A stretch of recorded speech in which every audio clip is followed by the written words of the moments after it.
بہت زمانہ پہلے ایک گاؤں میں ایک غریب برہمن اپنی نیک دل بیوی کے ساتھ رہتا تھا۔ غربت ان کی زندگی کا حصہ تھی۔ اکثر دن ایسا ہوتا کہ دونوں بھوکے سو جاتے، مگر ان کے دل میں صبر اور شکر تھا۔ ایک دن بیوی نے آہ بھری اور کہا، یہ زندگی بہت مشکل ہے، نہ گھر میں اناج ہے، نہ پہننے کو کپڑے، آخر کب تک ہم یوں جگے؟ برہمن نے جواب دیا، اللہ بڑا کارساز ہے، کل میں جنگل جاؤں گا، شاید کوئی ذریعہ مل جائے۔ اگلی صبح برہمن جنگل میں گیا۔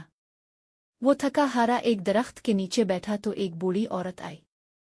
اس کے ہاتھ میں ایک چھوٹا سا بیج تھا۔